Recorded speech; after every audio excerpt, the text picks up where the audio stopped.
The wise men and the wise women of our people believed that ours was not the only world in which intelligent creatures are to be found. Ours was not the only world in which the song of life is heard. The wise men with the gray beards and the wise women with the gray hair used to say this, and I heard them again and again in my long journey of initiation. It is an insult to believe that God, the great planter of life, only planted life upon this, our shabby little world. No, there are other worlds besides ours. There are other worlds beside our Mother Earth, upon which life exists. The Africans even went on to describe 14 of these worlds. And these worlds are very amazing and amusing in the way they are described. It is said that most of these worlds do not have oceans as our earth has got. Some have got huge freshwater lakes which are as big as seas, but no oceans. It is said that only 2 worlds are covered with salt water. The first one is the world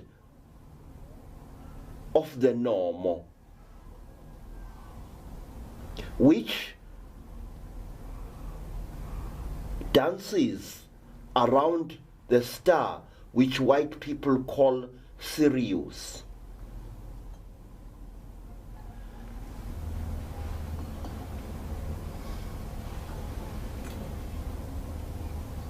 The first encounter between Africans and extraterrestrial beings occurred more than 7,000 years ago in a now forgotten part of Africa. Out of the skies, we are told, there descended a fearsome object, a huge spherical object with many things protruding out of it. This spherical object descended to earth with a sound like 1,000 thunderstorms. And it settled in a valley, we are told. And immediately that valley was mysteriously filled with water. Water cascaded from the slopes of the surrounding mountains. Waters burst forth from rocks where no water had been before. And the water roared down the mountain slopes to fill the valley in which the strange object was. It is said that a number of days went by while the object floated in this new great pool of water. The people were amazed. The people were astonished. The people were afraid. But something kept them coming to that spot until hundreds of them were gathered upon the tops of the surrounding mountains, upon the slopes, behind great rocks and under trees. It is said that a door opened in this strange metallic sphere, and out of the sphere there came a long line of strange creatures that walked like human beings, creatures that had webbed feet and webbed hands, creatures that had the faces of fishes but the bodies of human beings. It is said that these creatures walked down the gangplank very painfully. Each one of them was carrying a stick at whose top a light shone. Green lights, yellow lights, red lights, and violet lights. It is said that the leader of these amazing scaly creatures wore a crown around its head, from which blazed a stone even brighter than the sun itself. And the leading creature stood on the gangplank while its followers swam in playful circles around the huge spherical craft. The leading creature lifted up its stick and its right hand, and it addressed the people as follows. People of this world, we are the Numu people. We come from the land of the star of Kiridahu. We come from the star you know as the star of the red dog. Listen to our words, because we have been sent by a very high one in a high place to make certain truths known to you. The people listened spellbound as the strange creature spoke. It spoke for days, we are told, telling our people about the mysteries of the cosmos. It spoke for days, we are told, telling our people about the mysteries of creation. The creature told our people that the race of humanity was once great amongst the stars, that human beings were once the leading race in the great cluster of stars, the galaxy. The creature said that because human beings were so vicious, so aggressive towards other intelligent creatures and towards living things in general, a great war broke out amongst the stars as several worlds joined forces against the human race, fought it and drove it away from the center of the great star flower to seek refuge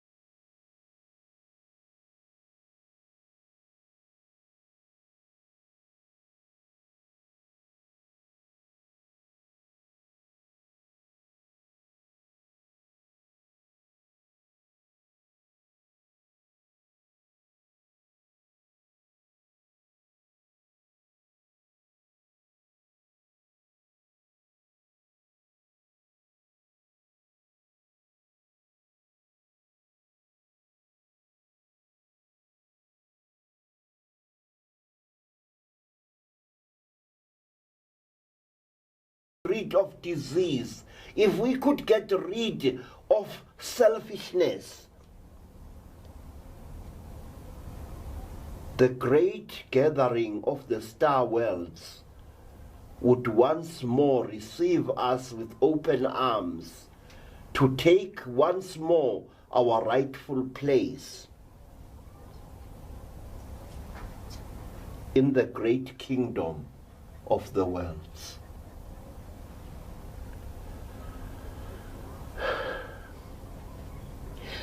The Ncumu taught us that we must at all times respect the earth upon which we live. The Ncumu told us that our earth, the earth in which we live, was artificially created in order to breed and to sustain life, life which would then spread to other worlds amongst stars beyond number.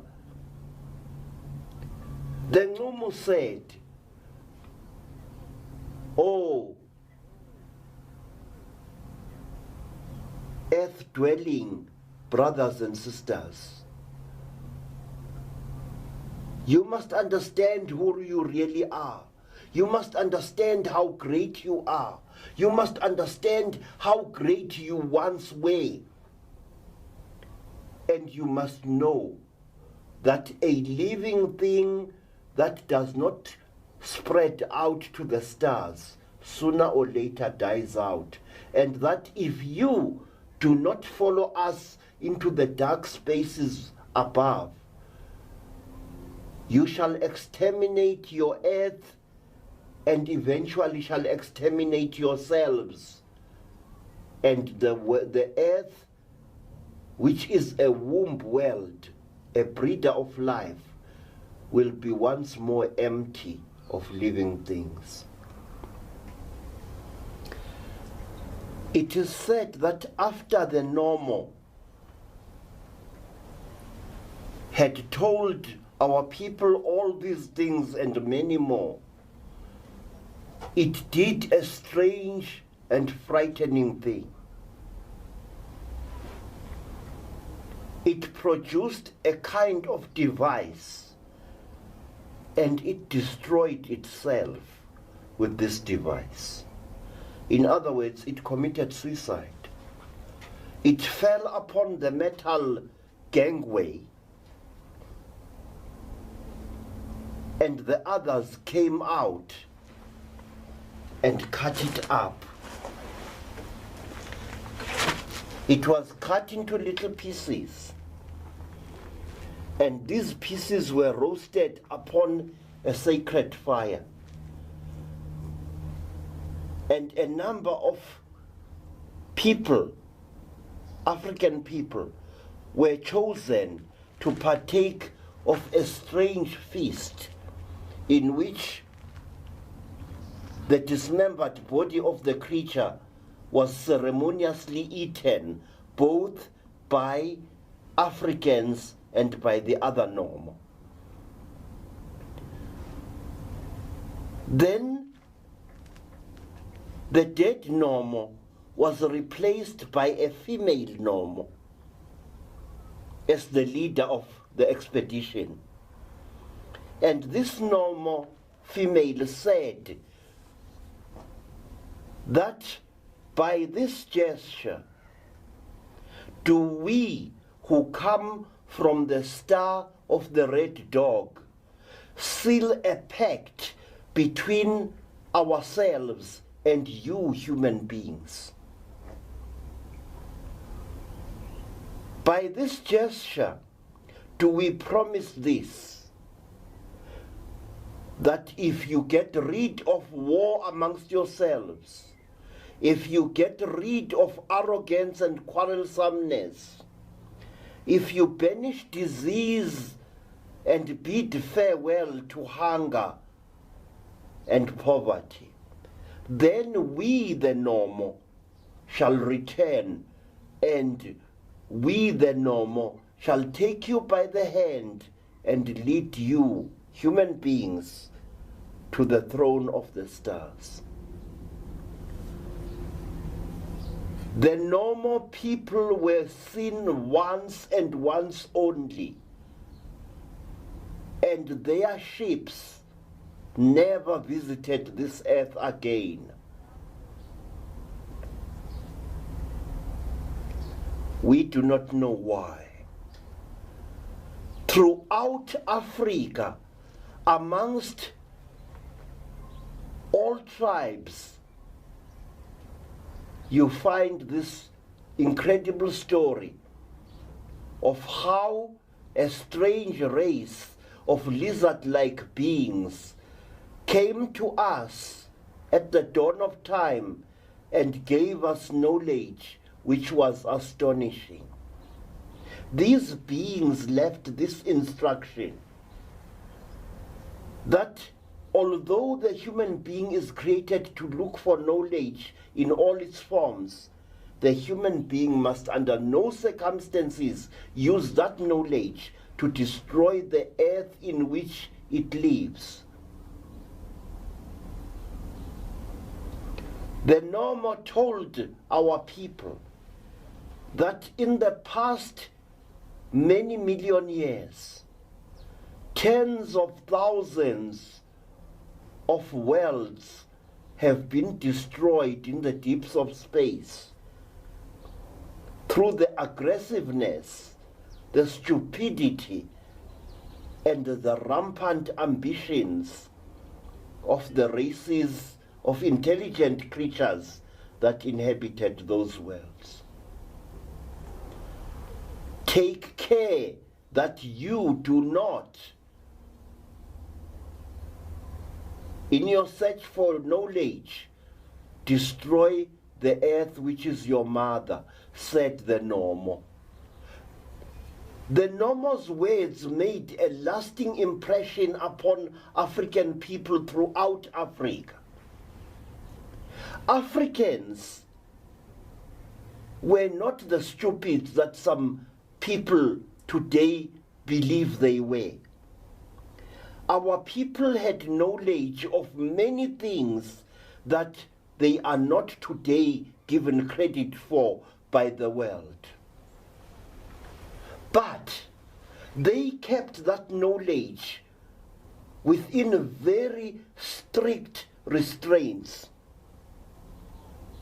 They knew about wheeled vehicles. They knew how to make a wheel, and in the language of all tribes throughout Southern and Central Africa, we have a traditional name for a wheel. In Zulu it is called isondo, the rolling bringaniera, the rolling object that causes another object to come closer. Then why did our people not build wheels? The answer is very simple. They feared that the building of wheeled vehicles might bring about the destruction of the earth.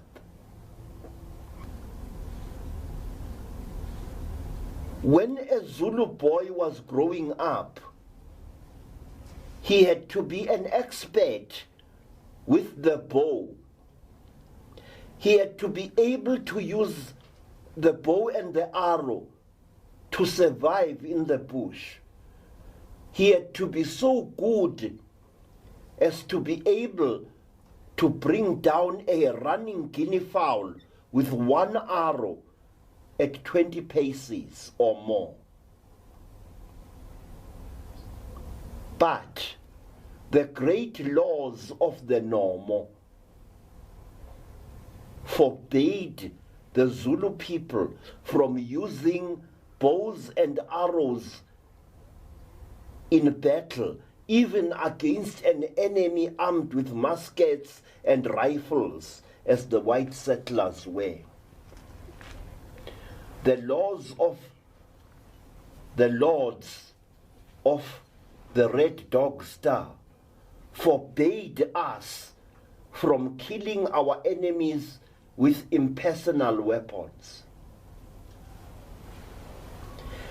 Our people knew about microscopes. This disc here has got tiny holes in it. These holes were filled with fresh water by the wise men who owned this necklace before me. And looking through this hole, when it is filled with water, at an object, the magnification is amazing. Our people could see germs. They could see bacteria. And they gave it a name, and they saw it through microscopes such as this. Now, when Zulus saw germs, they called them amagciwane, the most ultimate animals, the tiniest living animals. When the Basotho people saw germs through their water drop microscopes, they called them dinonokana, the tiny creeping tormentors. And when the Shangaan people of Mozambique and the Eastern Transvaal saw germs, they called them ntsongana. But they were forbidden by the great laws of the stars from using this knowledge in the same way that Western people have used their knowledge. You had to know certain things. You had to be aware of them. But God have mercy upon you if you tried to build them. Then you were executed by the king without mercy at all. The necklace that I am wearing now, which is known as the smaller necklace of the great mysteries, was made by a Bapedi family in the northern Transvaal just over 500 years ago. And when the blacksmith had finished making this necklace, he and his sons and apprentices were all executed by being flung down a mine shaft to their deaths. Why? Because the secret of shaping Vedite, the secret of shaping and drilling through this very hard stone, the secret of engraving the copper here, had to die with that blacksmith and never exist on earth again. Today, many nations ridicule the African as a creature which never made any contribution to civilization. That accusation is false, racist, and should be rejected with contempt. Your religion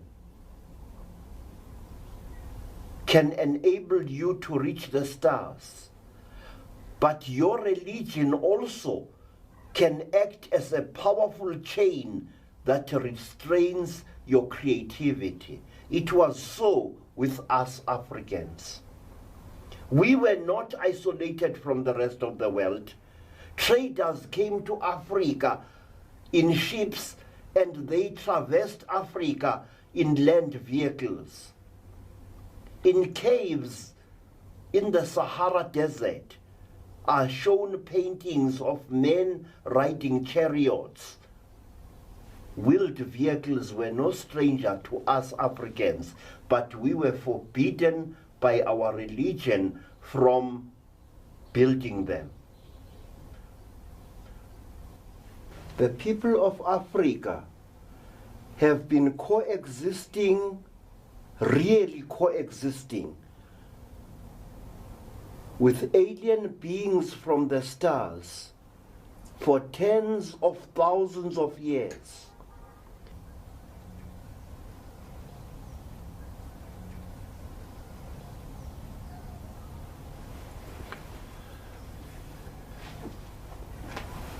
In South Africa, there is a tribe of people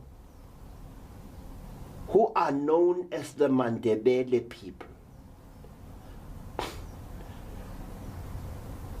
My student Nobela here belongs to this great tribe, who are an offshoot of the Zulu people. The Mandebele people pay great honor to this creature, a creature which they say controls the weather of our world. This creature comes from the stars, which the white people call the Orion constellation, and a constellation which we Africans call Ubejana, the rhinoceros. The Mandebele people say that on worlds in that constellation dwell these sacred women who are known as the Amagalube or Amagulube. One other people which honors these people from the stars is a very interesting race of people whom you find in the Zambezi Valley, people who are called the Bantwana people. These people are unique in all Africa in this, that whereas each one of them has got 5 fingers in either hand, they have only got 2 toes on either foot. Anthropologists call them ostrich people. We call them the children of the rhinoceros stars.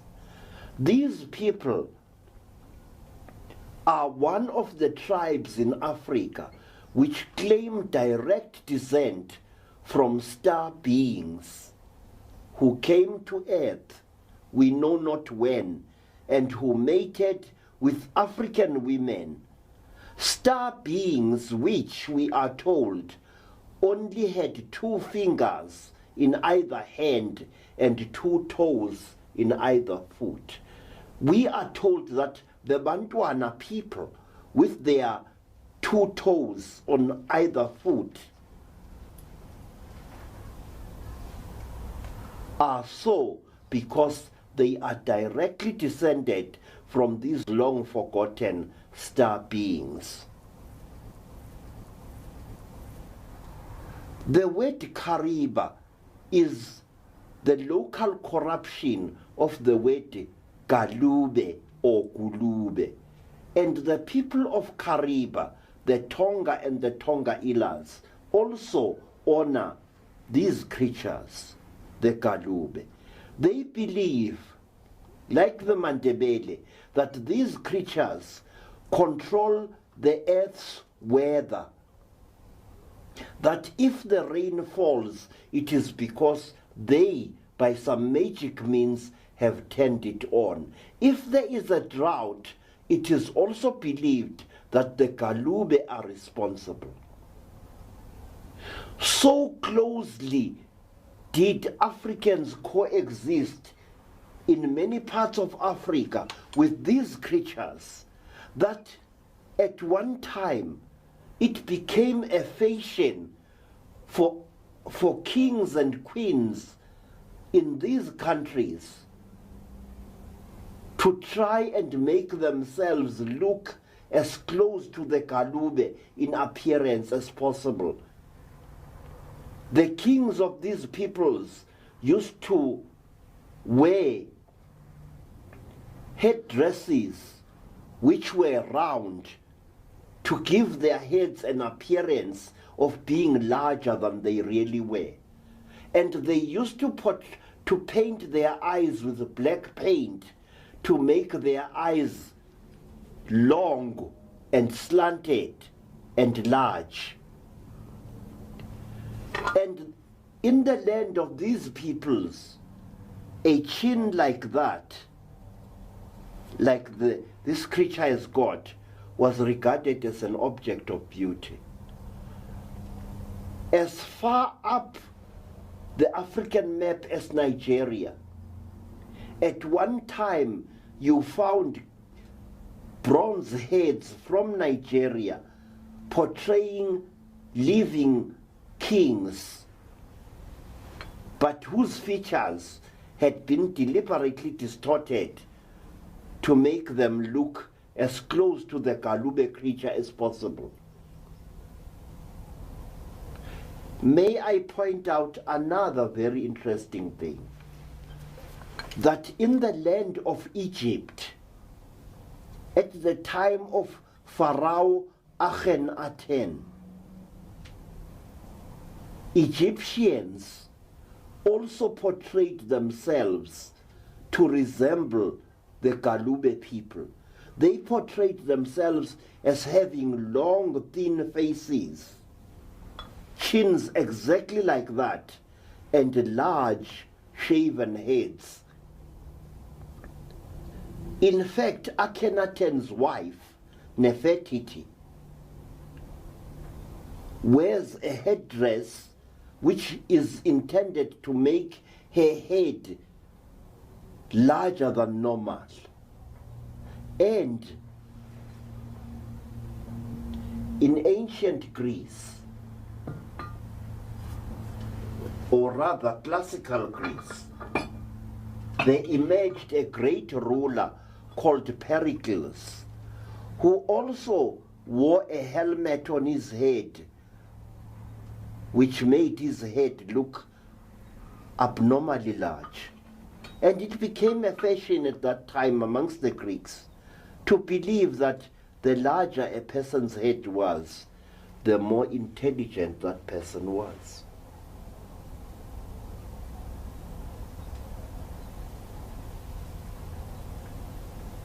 Our people say that whenever we need rain, we must direct our prayers towards the Orion constellation. We must at all times keep praying for rain and for a good harvest.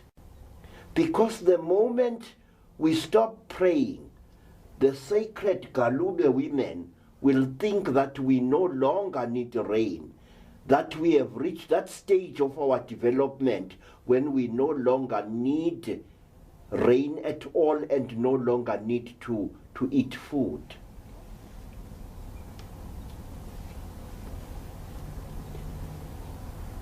Let me end this talk on this subject of the Galube, that at one time I and a number of men and women in the land now called Zambia saw one of these sacred creatures. We had been called that there was a strange creature walking around in a certain place near the Kafui River. The creature looked as if it was lost, or rather, it looked as if it was looking for something. And because whenever such an apparition makes itself visible, people immediately call a medicine man or woman, or a number of them. We were called there. The creature was tall, just over 7 feet high. The creature was definitely feminine. It had a long neck and a very large hairless head. The creature had very long, slender arms, but it wore a long robe which hid its legs. and it moved with a strange gliding motion across the landscape from one clump of trees to the other one.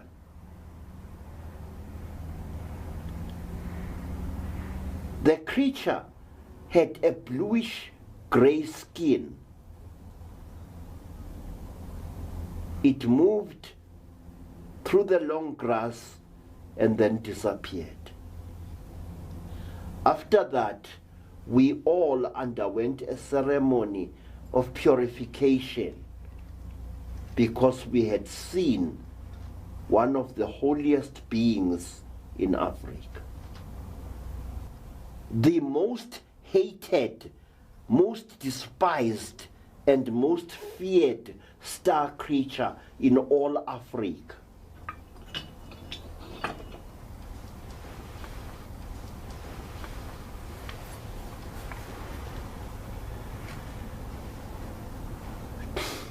This is the Mhondoruga. This is the creature which our people believe is the very personification of cold-blooded destructiveness and evil. This creature is completely alien. It has no limbs worth noting. It has no legs. It has no features that we can recognize except a pair of fearsome eyes on either side of a strange snout. The creature's head is always covered in a metallic helmet, and the creature moves along the ground like some kind of slug. Its forepart lifted above ground, about 9 feet above ground, and its hind part dragging like a snake behind it. This creature on soft sand leaves a heavy impression which once you have seen it, you will never forget it. The creature is very heavy because where it has moved on soft sand, it leaves a mark, and I've measured it, a groove exactly 18 inches deep. This creature is utterly merciless. When village dogs see this creature, they go wild and they try to attack it, and it kills them. How it kills them, we do not know. But a dog which has been killed by a Mhondoruga does not rot. It becomes hard, as if mummified. In fact, it is almost as hard as fiberglass. The dog becomes a hard shell which makes a hollow sound when you strike it with a stick or with your knuckles. In the course of my career as a Sangoma, I have seen 4 dogs which the Mhondoruga has killed. The name Mhondoruga means the weaver of war. And whenever this creature is seen anywhere in Southern Africa, our people believe that it is an omen of great war to come. In 1958, I was in the land called Rhodesia, when a great friend of mine, a tribal chief called Rikai Tangwena, called me saying that we should go to the site where a Mhondoruga had been seen only a week before. We traveled there, Chief Rikai, myself, 2 of my friends, and several other people. And we arrived at the place. And an amazing sight greeted my eyes. A dog was shown to us, a dog from one of the nearby villages. The dog was lying on its side under a tree. The dog was completely hairless. It was dead, and its body was as hard as a board.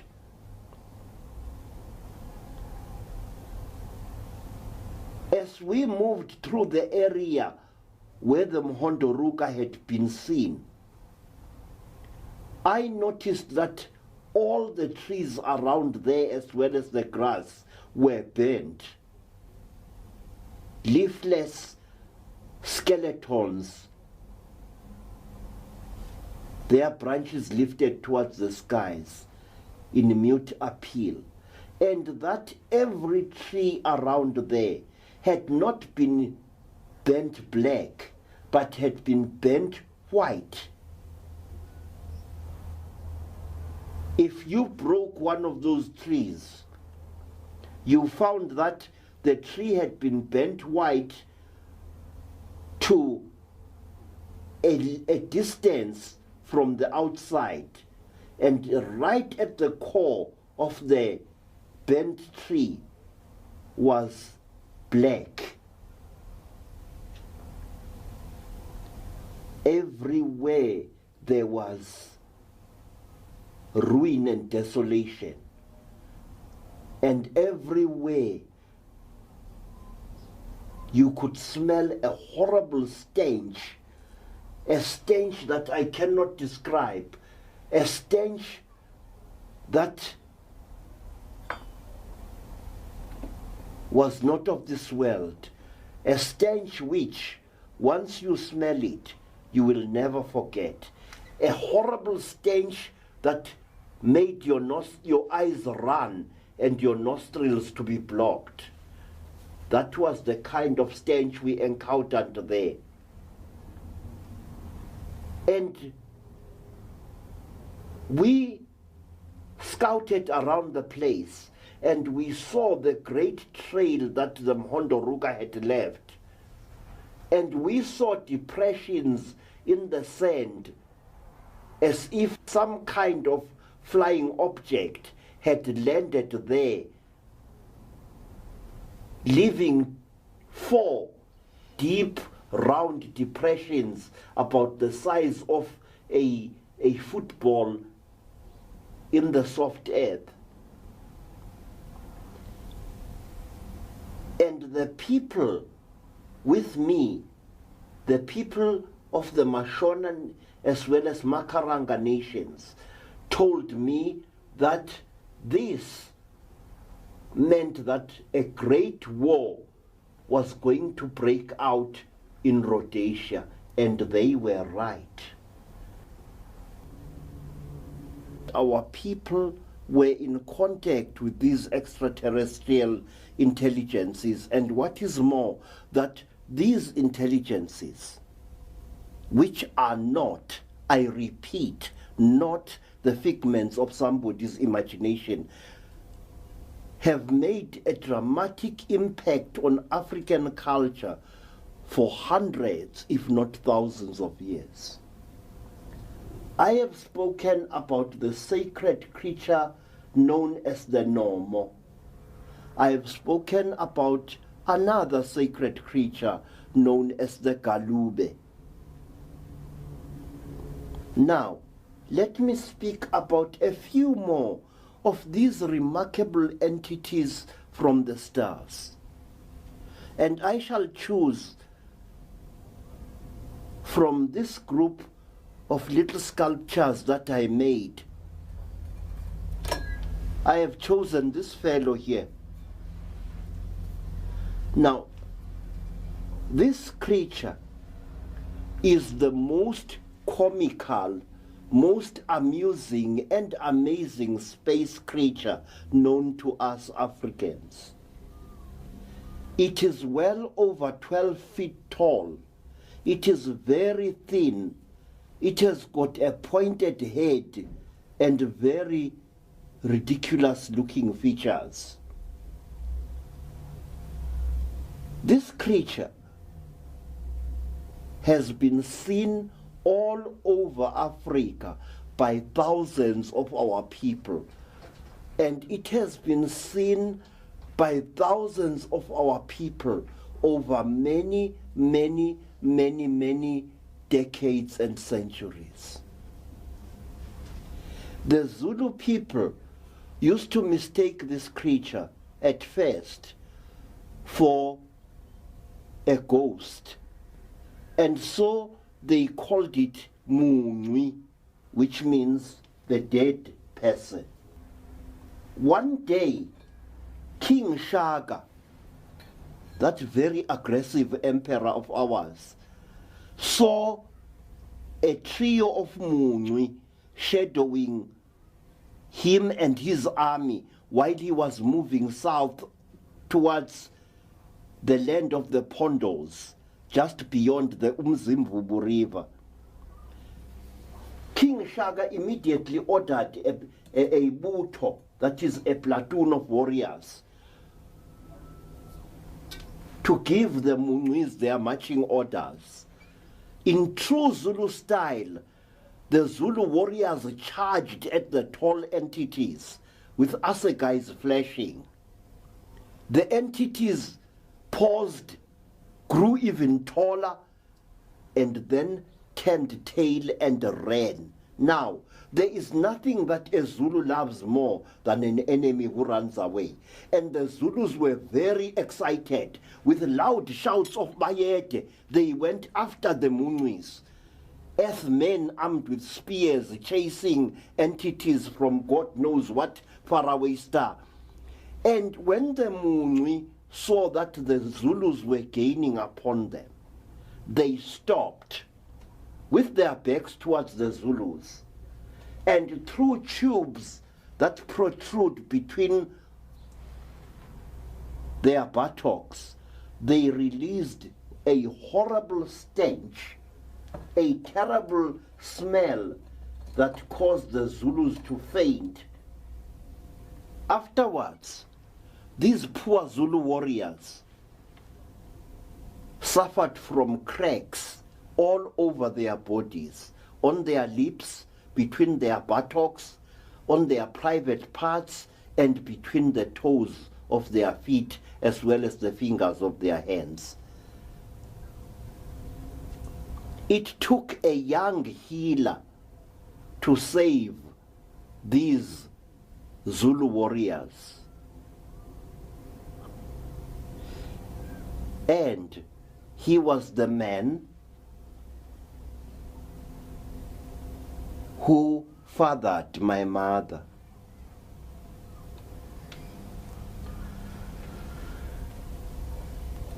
Another name for the Munywi is Umkhungateka, which is a Zulu name for gawking idiot, because that's exactly what these creatures are. They stare at you like idiots, and when you move towards them, they show you a clean pair of heels. This creature is known as Ngadlangadla, a name which is imitative of the huge clattering sound which this creature makes when it moves through the bush. This creature is anything from 12 feet high to slightly over that. And it is a metallic creature whose head is covered in a huge bulbous helmet with a transparent face plate of what looks like glass, behind which bright red eyes stare at you. This creature is amazing in one respect. Not only is it huge and indescribably heavy, but its arms grow from the center of its chest. This creature has got one other characteristic. It can pass through the mud and the grass fences of African villages like a ghost. It is real. It leaves heavy footprints in the ground. It makes an audible sound. It, strangely enough, smells of oil or some such chemical. Many Zulus and people of other tribes who have seen the Ngadlangal say that it has a smell like a diesel truck. Although no smoke of any kind has been seen to come from it.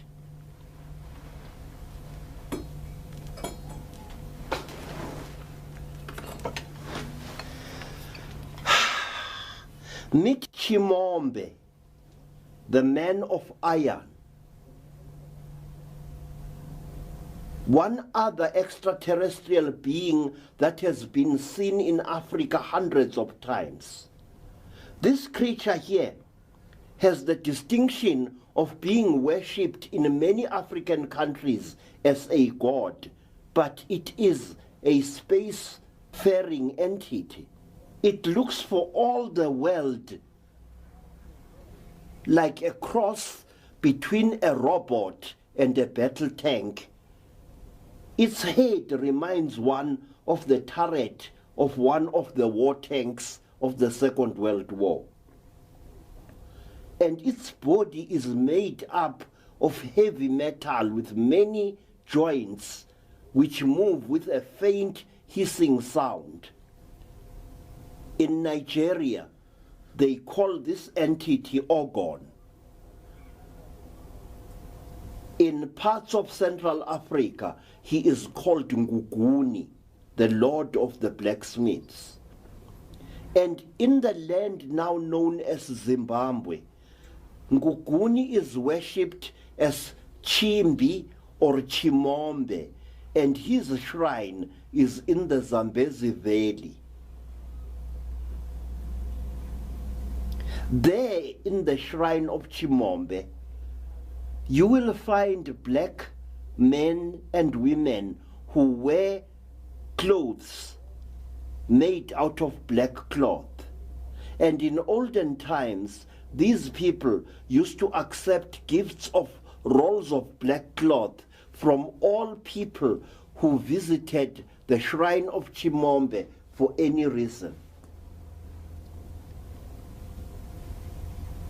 If the priests of that shrine do not trust you, they will show you a piece of metal, a twisted rod of metal which has been driven into a piece of wood, and they will tell you that this is Chimombe. But if you are a traditional healer, a black medicine man or woman whom they trust absolutely, they will fetch from a secret hiding place in the bush the real object which they are the guardians of. This is a piece of metal about ½ an inch thick and about the size of both my hands placed this way. The piece of metal, and I speak as a person who does metal work of all kinds, the piece of metal that these priests showed me after I had stayed in the shrine of Chimombe's vicinity for a number of weeks and had earned the trust of the priests, is like no metal I've ever seen on earth before. It has a strange soap-like quality. It is silvery red in color if you scratch it, and it is unbelievably heavy. Its structure is very dense, but on several sides it appears to have been fused by great heat. And when you ask the priests there, what is this piece of metal? They will tell you that one day on the southern bank of the Zambezi River,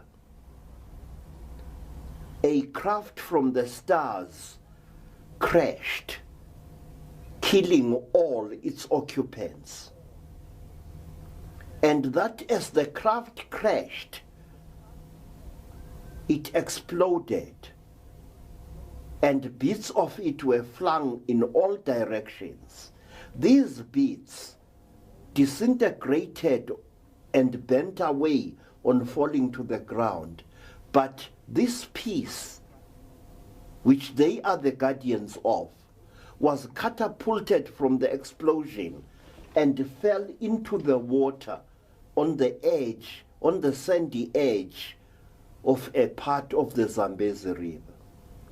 And the tribes people of that time, so many hundreds of years ago, recovered this bit of crashed starcraft, and they kept it in a hidden place as a sign to whatever gods may have been inside that craft, that we are keeping your memory alive in our minds.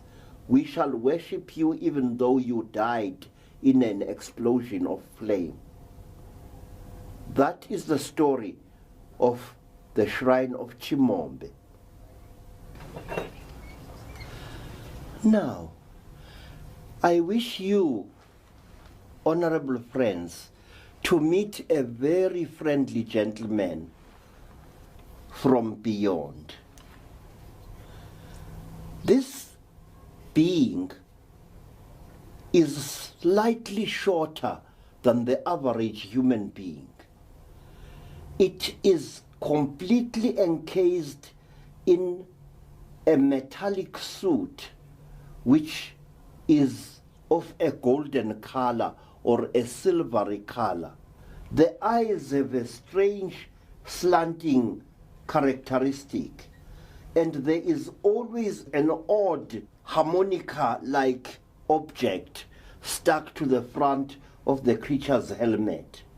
There are other attachments too upon the creature's suit.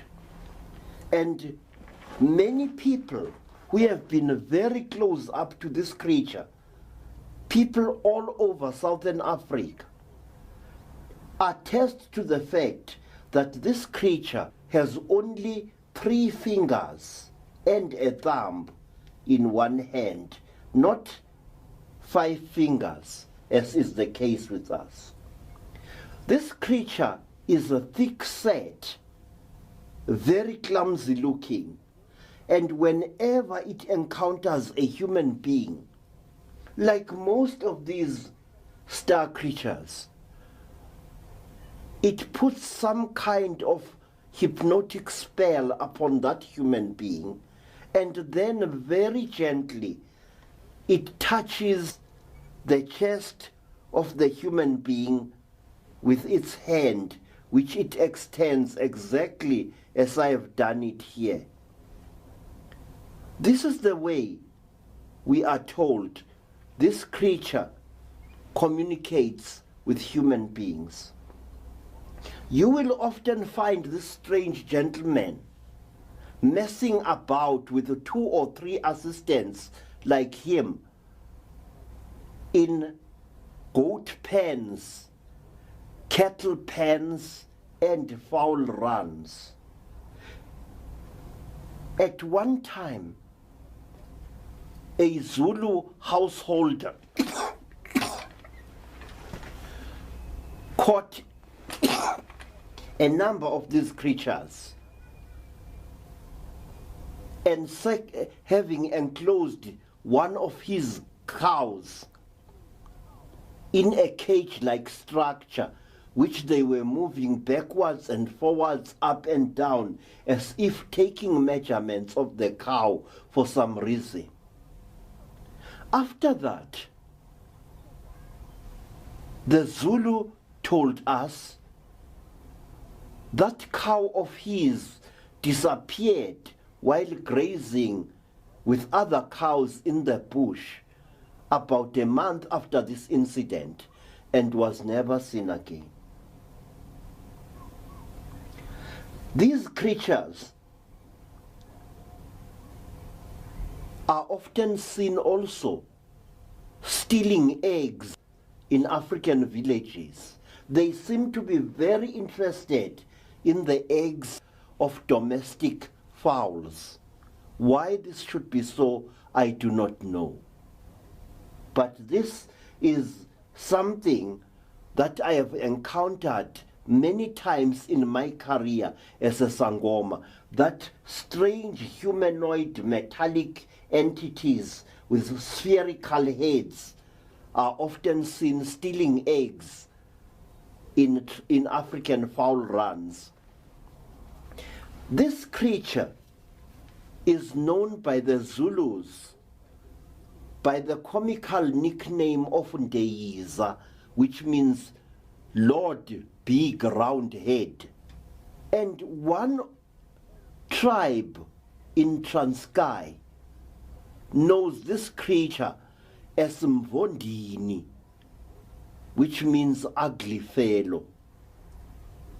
Now, wait a minute. Many mysteries occur not only in Africa but in other parts of the world, and so connect two separate or more continents together. In Australia, Australian Aborigines portray again and again a creature more or less like this. A creature with large friendly eyes, no mouth, head and shoulders and legs, and they call it a vonjina.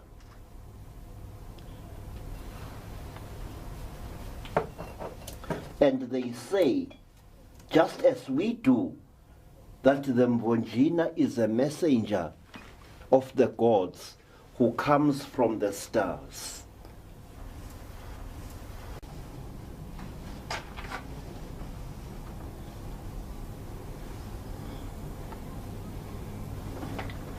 Yeah, yeah, oh, yeah, ooh, yeah, yeah, ilelio, moo, yeah, yeah,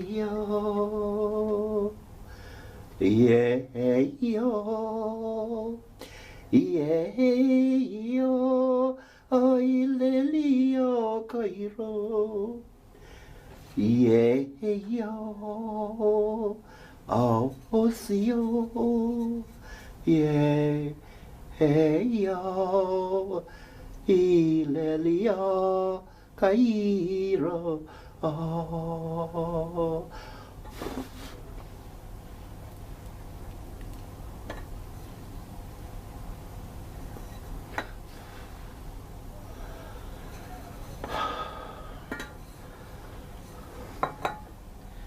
Yeah, yo, oh,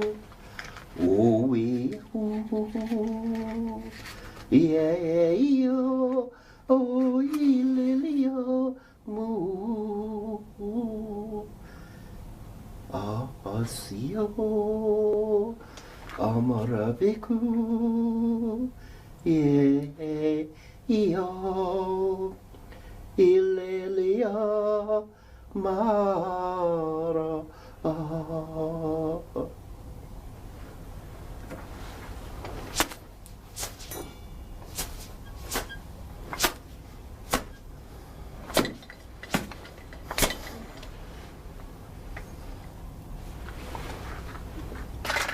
yeah, yeah, yeah, yeah.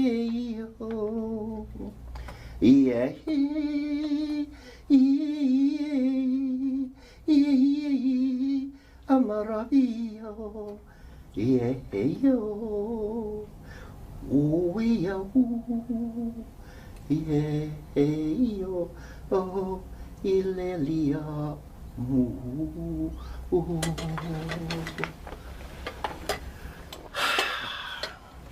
The Zulus say that he who wants to talk about the angry gods must seek the protection of even higher gods. That he who wants to backbite a crocodile must first make friends with an elephant. The thing that I'm holding in my hands here is known as the blade of Shilumi. The hilt is a later addition, but the blade is literally thousands of years old. This thing that I'm holding in my hands has been used in many strange rituals by our people when faced with extraterrestrial intelligences. If a creature from the stars is found dying in the African bush, the law says you must finish it off with this and send its soul off into the great void for reincarnation. One other name for this blade is the blade of Nanana, the warrior goddess who came from the stars at an unbelievably ancient time to fight great battles for African people against demonic entities from the star that white people call Alpha Centauri, which star we call Liitlo Lapiri, the eye of the hyena or the eye of the wolf. But that is another story. I want to issue the following warnings based firmly upon traditional law. When you see a creature from the stars, you must never show fear. They are not like us. They mistake fear for aggression, and they will hurt you or kill you. People in Africa, people overseas, have received burns from these alien beings. Burns inflicted by beings which felt threatened by the actions of the human being concerned. Now let me tell you another story, and I will cut it as short as possible. There was once a young woman in the land of the Venda people. Her name was Nevulana, which means little rain or rain shower. Nevulana was a widow, and her nasty-tempered mother-in-law repeatedly accused Nevulana of having brought about the death of her husband, the old woman's son, through witchcraft. So, very soon, Nevulana found herself an outcast in her village. And she found that she had to do most of the things that she needed for her daily life survival on her own, other women refusing to help her. It was the law and the custom in those days that a widowed person was to receive all kinds of assistance. Water was to be fetched for her, wood was to be found for her, and if she had a little child, as Nevulana had a little baby, the baby was looked after for her when she had to go away for any reason. But Nevulana was hated by the community. First of all, because she belonged to the Balemba people, and the other people belonged to the Vavenda people. She was a foreigner in her own land, rejected by her own people. One day we see Nevulana walking through the bush all on her own, carrying her baby boy strapped to her back in the African fashion. In one hand, Nevulana carries an axe, and in the other hand, she carries a rope of cowhide. She's going out to gather firewood, and she wants to bind the firewood together into a bundle and then place it on her head and carry it back home. It was an ordinary day like many others that she had known. A gentle day, a breezy day, an early spring day. The bush was green and smiling. The grass was tall, and animals were grazing all over the landscape amongst the trees. The smell of undestroyed Africa was all around. The birds were singing. The butterflies were fluttering amongst the wildflowers. We see Nevulana, a short, powerful little woman with a round face, as beautiful as the moon. Her head is shaven because she is a widow. She wears no ornaments on her arms and around her neck and on her legs. She just wears a string skirt through which her powerful thighs reveal themselves again and again as she moves through the bush. Her eyes are large, alert, the eyes of a laughter-loving woman, and there is something enticing about the shape of her rather full lips.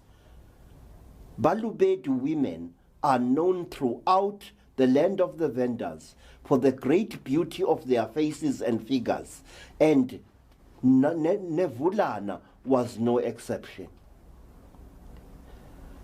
In the far distance, Nevulana saw an old tree, a dry hardwood tree which was slowly dying. She wanted to climb up that tree, chop down some of its branches, and tie them together for firewood and take them home. So she saw a rock under a green thorn tree, and she removed her baby from her back, and spreading the tarry baby carrying skin on top of the rock, she laid her little fat son to sleep upon the flat rock. And then she strode away towards the old dry tree, and very soon she was about to swim after it like a little ape to cut down the branches when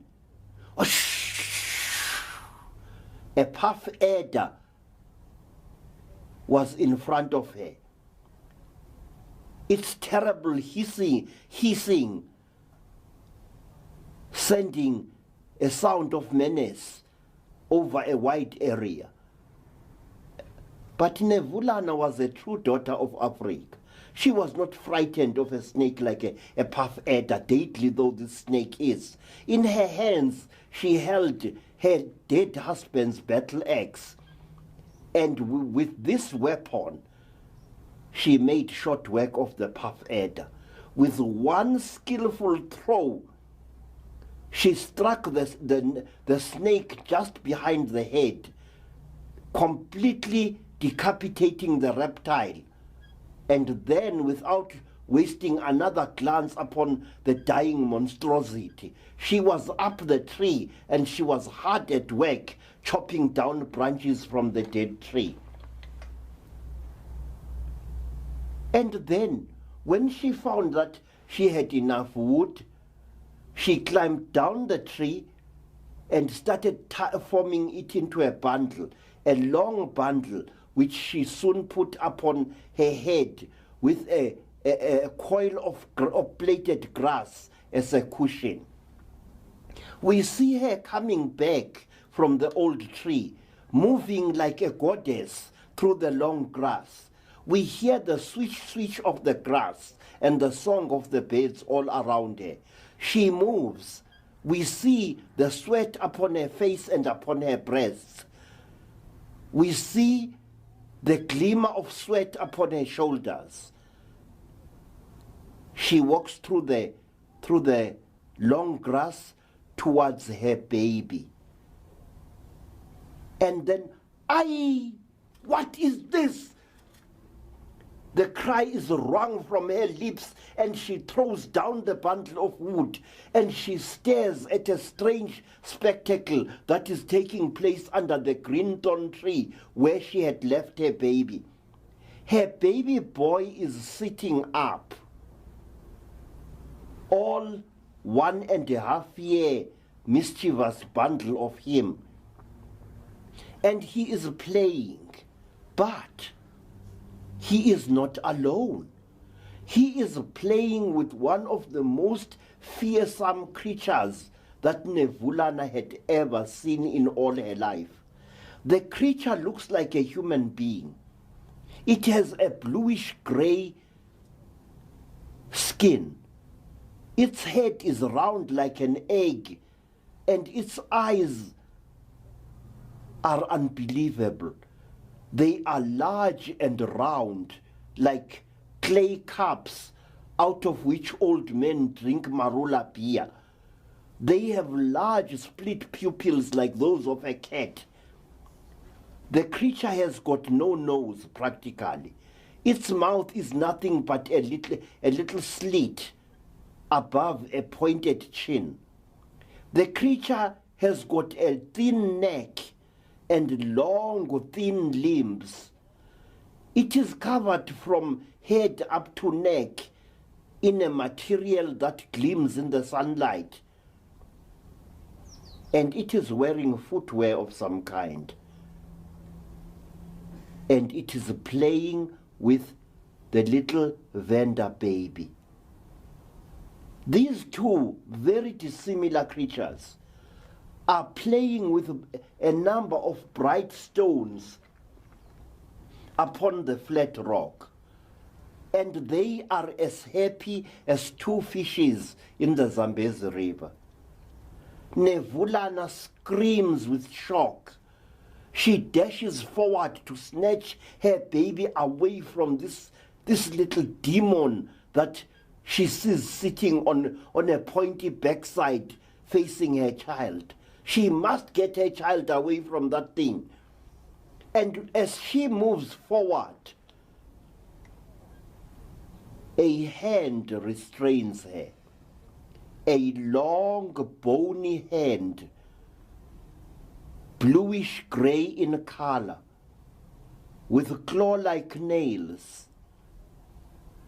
A hand whose skin gleams like that of a reptile of some kind. A hand covered with tiny, tiny scales like a little fish. A hand whose fingers have more joints than those of normal human beings.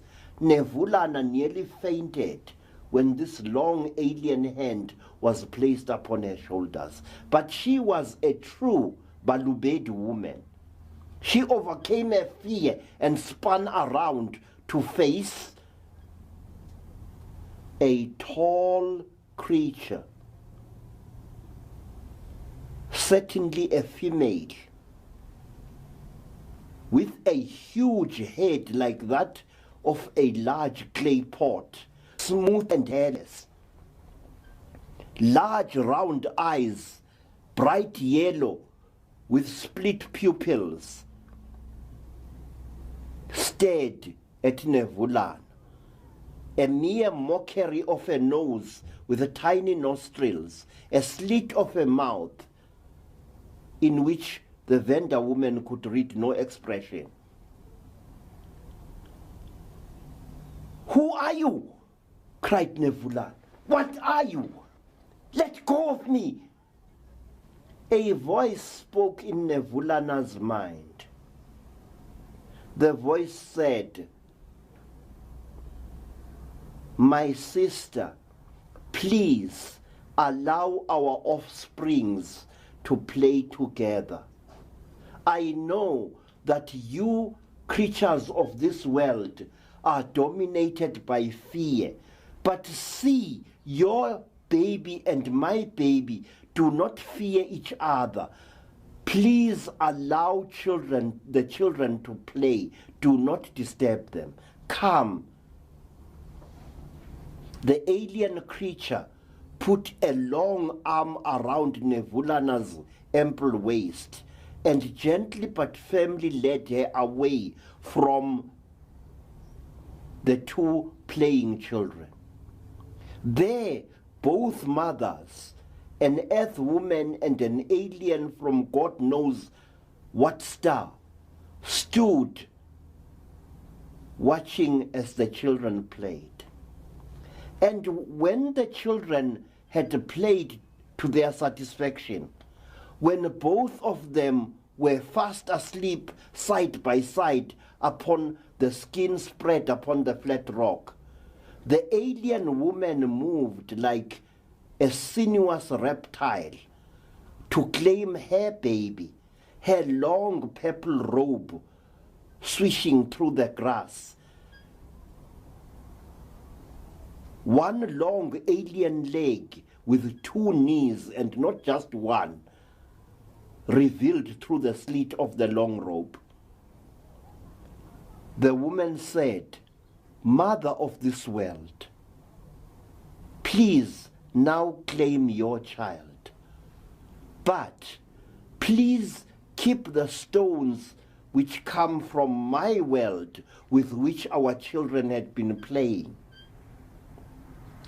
And perhaps one day, when your people have overcome their fear and distrust, we, the women of Kere Kaure, shall come back to your world, and our children shall play in peace with your children." "Stay well," said the alien woman. She moved through the bush, a tall, sinuous form, moving with a strange clumsiness, as if she was not familiar with walking. And soon she had disappeared from view. There is a lot more in the story of Nevulana to tell, but let me tell you simply this, that after this happening, Nevulana took the stones with which her child and the alien child had been playing to the lord of the nation, the chief. And the chief decreed that this object should be made an object that commemorates the vessel in which the alien woman had arrived on this earth aboard.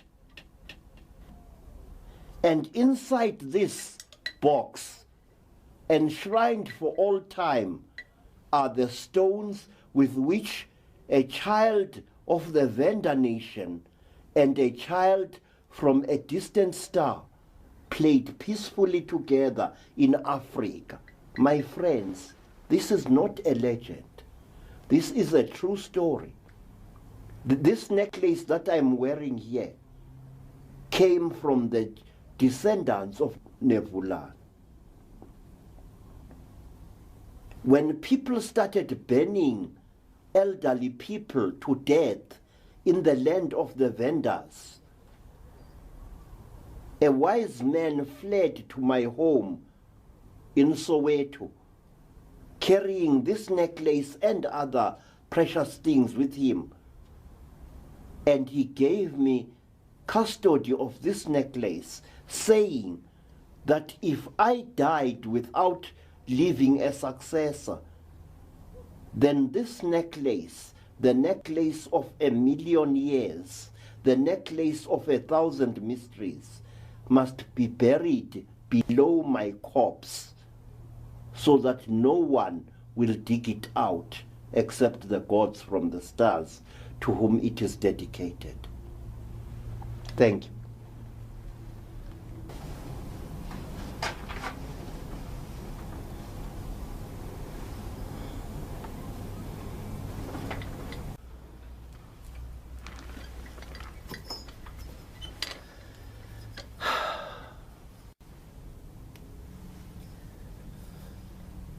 I want you, my friends, please, to have a look at this gentleman here. He is one of the well-known star entities which I forgot to mention earlier in our talk about the many tribes of alien beings that are often seen upon our earth. What are these creatures doing? Are they visitors? Are they guardians and protectors? Or are they warders looking, overseeing a prison full of criminals? I do not know, and I will never claim to know. All I do know is that our people were right when they said that there were many other worlds.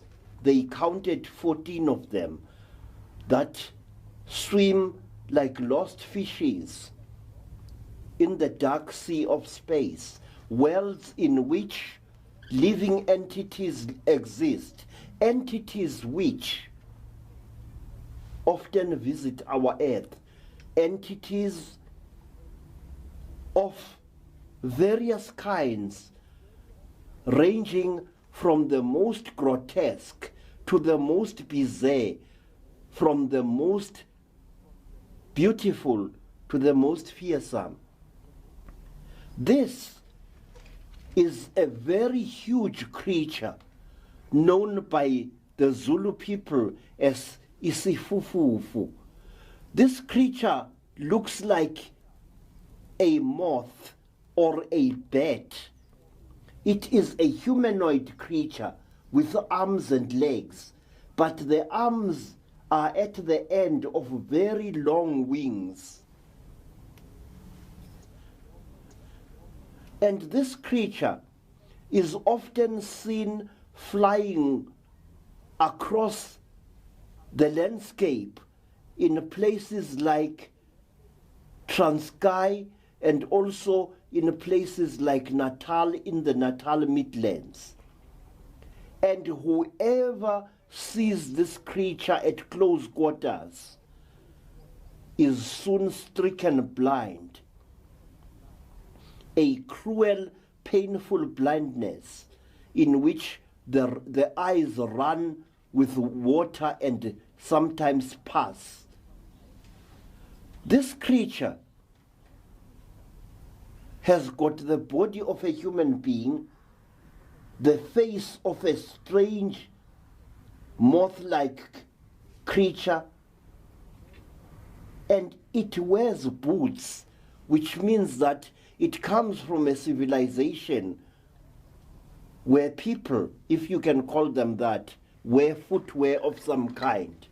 Impressions of this creature's boots have been seen on the sides of tarred roads in several parts of South Africa in the last 50 years or so.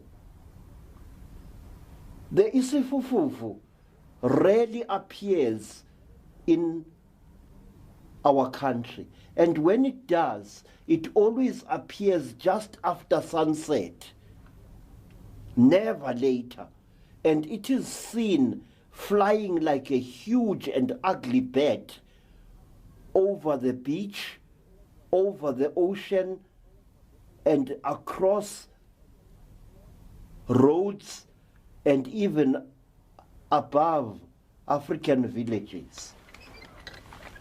It has never been known to approach human beings, and it has never been known to harm human beings except by the fact that whoever sees it at close quarters gets burnt or turned blind. It is a result of this,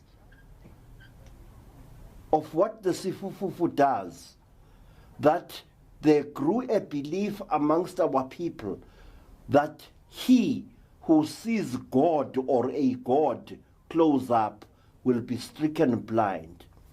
Now, lastly, let me tell you about another extraterrestrial creature, the most well-known creature in South Africa, a creature whose name is almost on everybody's lips in the black communities. That is the Togoloshe. The Togoloshe's name, Togoloshe, means the creature with a bony ridge over its head.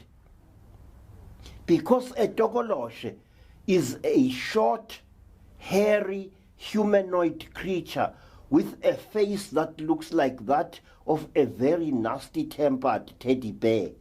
Its eyes are a fiery red, and it has got very long ears, pointed like those of a caracal wildcat. And running from the Togoloshe's forehead above its eyes, right over its head to the nape of its neck, is a sharp, bony ridge, which it is said will cause the death of anyone touching it. The Togoloshe is extremely aggressive. It loves to waylay and beat up men who walk about at night, and it loves to use the man's own walking stick to beat the stuffing out of him. The Togoloshe loves children. It reveals itself to children and is often found playing with them. But that is as far as the Togoloshe's good behavior goes, because it loves nothing more than to sexually assault and even to rape women. Throughout Southern Africa, in urban as well as rural areas, our people raise their beds almost 3 feet high above the ground on bricks and on paint tins filled with earth. The reason for this is to avoid being molested by a Togoloshe, to protect the sleeper from mischief done by the Togoloshe. Though why any self-respecting Togoloshe would fail to get at its victim on a bed, I do not know. But what is interesting is this. Belief in the Togoloshe extends throughout Southern Africa and also to the Pacific Islands, where in olden days you found Polynesians building their huts on stilts as high as Africans lift their beds on bricks and on tins. And when you asked the Polynesians, why did your ancestors build such houses? They tell you that they are protecting themselves from a hairy animal which is very aggressive. And when a Polynesian described to me what the creature was that they feared so much, his description was word for word the description of a Togoloshe. Question: why should people separated by thousands of miles across the wide belly of the world believe in the same creature? Answer, because the creature exists, that's why. It's not a figment of someone's imagination. Thank you very much.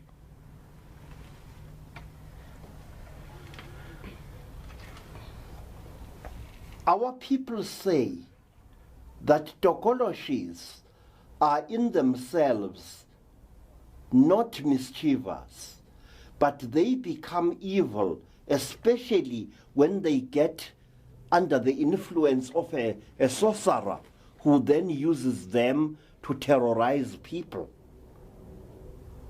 And in the course of my career as a Sangoma, I have met many people, some of them sporting severe injuries, who said that they had been injured by a tokolosh. And sometimes this injuring by this creature had occurred in front of many witnesses. A person who has been molested by a tokolosh becomes completely mad for about a year or so, and then the madness disappears. Many times, more times than I care to number, in the course of my career as a healer, as a Sanusi and a Sangoma, I have encountered many men and women, some of them sporting quite severe injuries, who had been injured by the entity that we call the tokolosh. The tokolosh always appears after a sipuputega craft, which white people call a flying saucer, has been seen in the skies above the community. Tokoloshes always turn up then in all their aggressive glory. And at certain times, a tokolosh will go out of its way to inflict injury upon children, especially children who have reached or about to reach puberty. A tokolosh will terrorize a whole boarding school full of girls or boys, scratching their backs, inflicting injuries upon the children on their thighs, on their backs, and on their faces and stomachs, injuries that look for all the world as if the children had been scratched by a very aggressive cat. Usually, the scratches show that the creature which inflicted them had 3 fingers on its hand. And when we were young as children, we were often scratched this way on our heads, tufts of our hair torn off, leaving bald spots, and our bodies itching all over from mysterious scratches which needed urgent herbal treatment to cure, otherwise they turned very, very deadly, septic and deadly. I remember in the year 1946, a community of black people was terrorized by an entity which was known as Mapunapuna, the Naked One. Mapunapuna was a tokolosh with a huge round head and an enormous penis, and he made himself visible to women and to girls, scaring the wits out of them, happy to see them run. What happened to Mapunapuna and where it went, I shall never know. But very recently in South Africa, another extraterrestrial entity known as Pinky Pinky had put in an appearance. And these entities always put up an appearance at certain times when dramatic events are about to take place in the country. I do know from experience that whenever there is there are several sightings of a Togolosh, there is always trouble of some kind in the offing. There was a rash of Togolosh sightings and terrorization just before the Second World War. There was another just before the Durban riots of 1949. And there was another rush of such happenings before the tragic events of Sharpeville in March 1960. And let me tell you this, that just before the Soweto riots of 1976, two Mhondoruka creatures were seen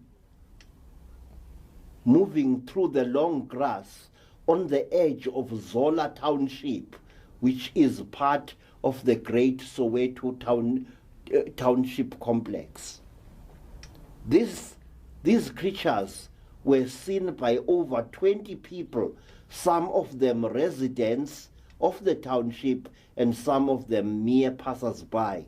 And they were seen in broad daylight in the late afternoon just before sunset. And the sighting lasted almost the greater part of an hour.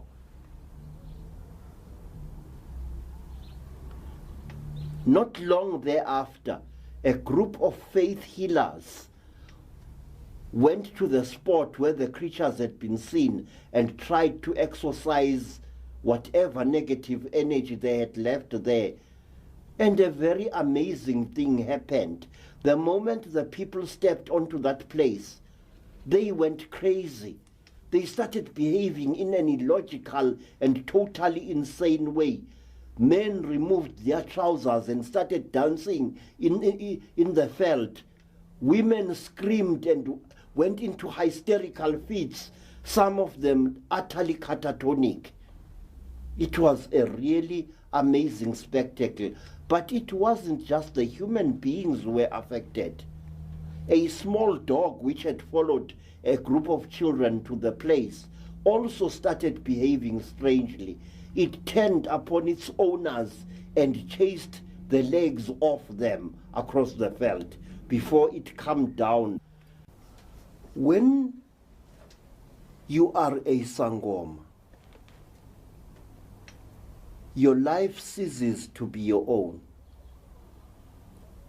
When you are a Sangoma, you stop becoming an ordinary human being, but you become rather a lonely pilgrim traveling that strange grey road between the known and the little known, between the visible and the invisible, between the mysterious and the crushingly ordinary. And when I became a Sangoma, I started walking along this road. When you are a Sangoma, you do not look for trouble. No self-respecting Sangoma ever does. But trouble finds you. People come to your doorstep, bringing ordinary complaints with which you can deal. But they also sometimes bring strange mysteries to the doorstep of your life, mysteries that change your life forever. I remember my first case, which was to be one of several hundred to date, of the first person who was brought to me with an incredible story to tell. The person had been a schoolboy called Sipho. Sipho told us that he had been captured by strange creatures whom he called dolls. And these dolls had brought him to a strange place. and had done strange things to him that had made him almost mad with terror and fear. And to support his story, Sipho showed us two strange injuries on his buttocks. These injuries were depressions in the young boy's flesh, as if flesh had been mysteriously sucked out by some means, leaving the skin intact but caved in to form a depression. I remember studying Sipho's injuries with great amazement. I had never seen anything like this in my life before. But I was to see many more in years to come. People who told a strange story of how they had been taken by strange creatures and cruelly tortured and molested, and then returned back to their homes as if nothing had happened. Some of these people had been kidnapped while going to work. Some of them had been kidnapped after many a drunken binge in a neighboring village or homestead. Some of these people had been abducted while carrying on with their daily duties in the veld. I remember a woman who had lost her job with a farmer who employed her because she had suddenly disappeared from the labor gang while they were out in the orchard reaping oranges, not far from the town of Zebediela in the Eastern Transvaal. The woman had disappeared for a number of days, and she returned with an unbelievable story to tell. She returned with her sanity almost lost and with a number of injuries identical to Sipho's in various parts of her body. And furthermore, this poor woman complained that she had been raped. And to support her story, when I asked a female Sangoma to examine her, the Sangoma found that the woman's female organ inside had been severely lacerated, as if some kind of instrument had been used on her. This woman also suffered from nose bleeding in one nostril only, and she was indeed in need of urgent help. And I thank God that I was able to help this woman and others who had come before and those who were to come after her. But I was always wondering exactly what it is that happens to these people and why it happens to them. I remember when the number of cases I dealt with reached close to 50, I began wondering, what's going on in this world? But I did not have to wonder long. I went to Rhodesia, as it was then called, in the year of our Lord, 1958. I stayed there until the end of 1959. And early in 1959, I went with a relative of mine, relative because his brother had married my sister. We went to the Inyangani Mountains, a range of mountains to the east of Rhodesia. These mountains are very ordinary mountains, but there is a brooding menace about them at certain times of the day. They are mediocre mountains, not as majestic as some of the great mountains I've seen in Africa in the course of my many travels. One day, I was with a relative of mine, and he told me that we must climb higher up the mountain slope to search for the herb for which our teacher, whose apprentices we were, had told us to find on the slopes of these mountains. I refused to go higher up the mountain because I was already suffering from a chest condition that made me lose my breath every time I tried to negotiate a mountain slope. So I stayed on the ground, and I went into dense bush in search of this herb. I saw a clump of this herb not far away, and I made a beeline towards it. I never reached it. A strange blue mist fell all around me. It was like a blue haze, a bright blue haze that seemed to fill the whole land all around me. For a few amazed moments, I looked at the landscape through this strange, shimmering blue haze. And what happened afterwards, I do not know.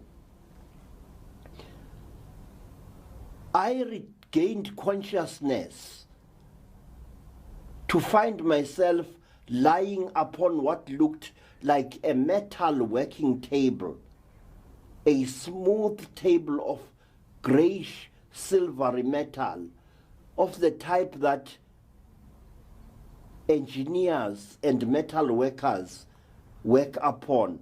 But this table was like no table I'd ever seen before. It was more like a counter, such as one would find in a supermarket. But it was of solid metal through and through. I was lying on top of this thing, and I was naked. And the fact dully registered in my mind. It was as if I was under the influence of some kind of drug or spell, in that I observed all these things with a strange detachment. I was just lying there on the table, not moving a muscle. I was on my back. And then all around me was this strange haze, a turquoise blue haze, or a curtain of transparent turquoise blue material. I do not know. And beyond this haze, I dimly saw that I was inside a room that looked like a railway tunnel, a small half-round room which curved away towards an unseen corner. This room was so small and so low that although I am a short person, my head would have reached almost to the roof of this very confined space. And then, through that strange haze, I noticed many designs made in black upon certain parts of this room, if I may call it that. I even saw a door partly hidden by the curvature of the place in which we were. I was.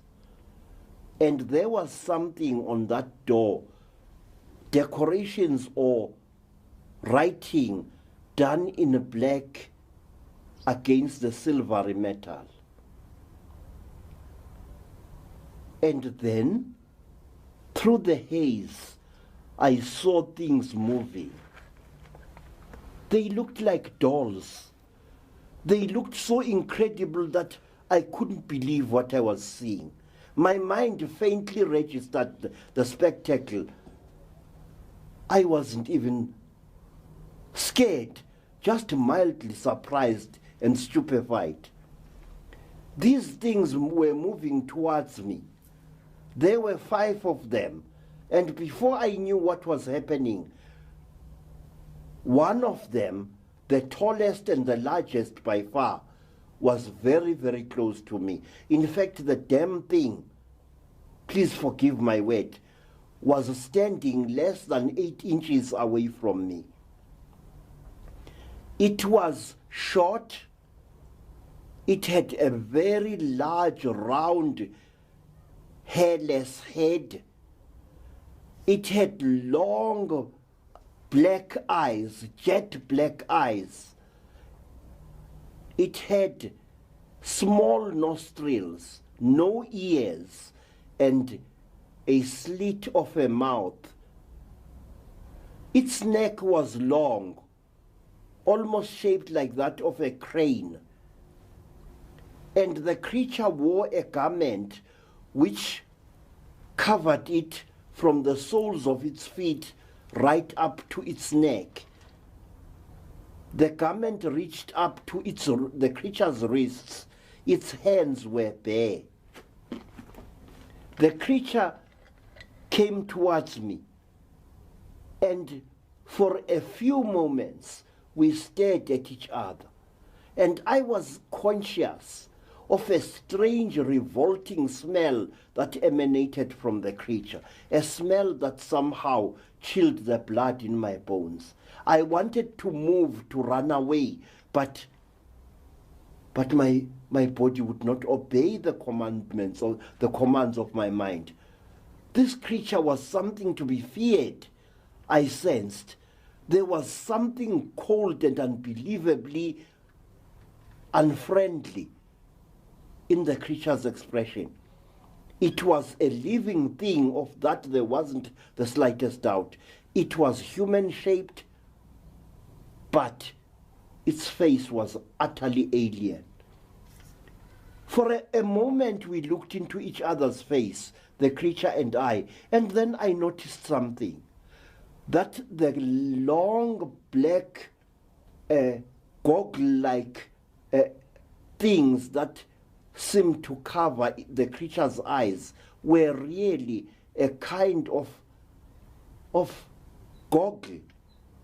And behind the goggles, one could make out the creature's eyes, split pupilled and round.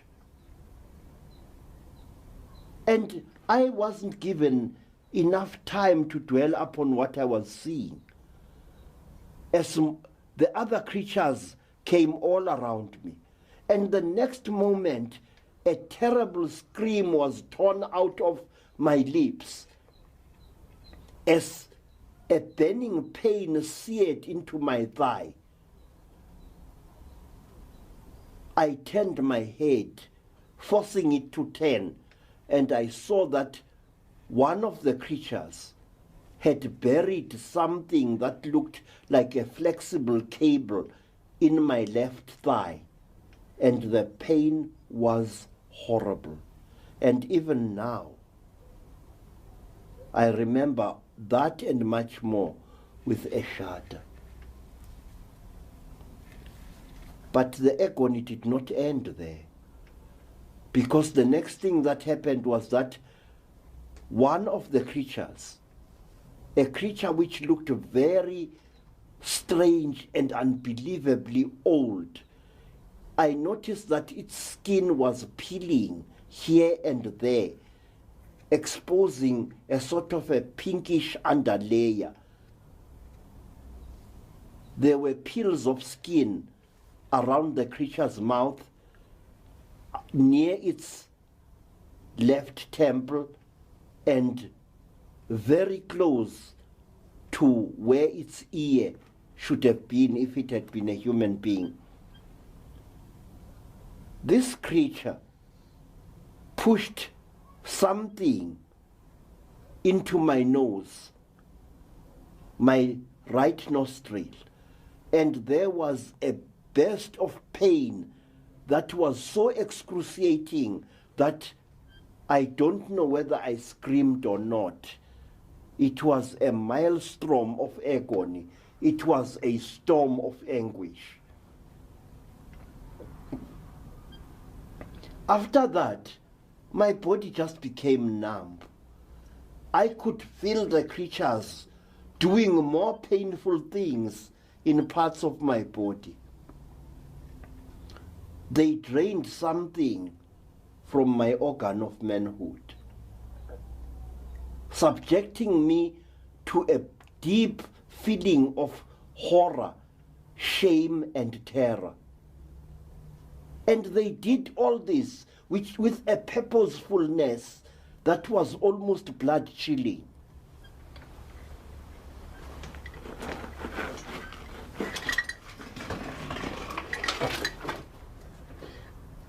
And I remember screaming and crying out for my mother. And the creatures didn't care what I was saying. They took absolutely no notice of what I was undergoing. To them, it was as if they were doing a job. Like surgeons dissecting an ugly monstrosity on some table. To them, it was a duty of some kind, a duty which was attended by a desperation and an efficiency that was literally out of this world.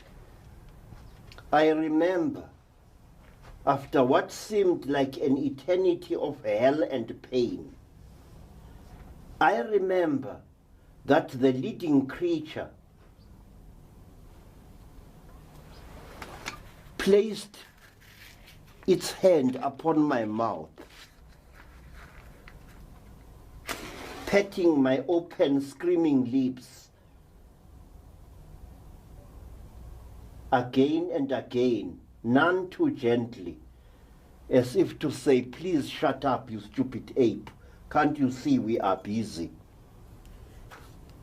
There was, if I could have read only a trace of expression or compassion in those cold, grayish-blue alien faces, I would have understood.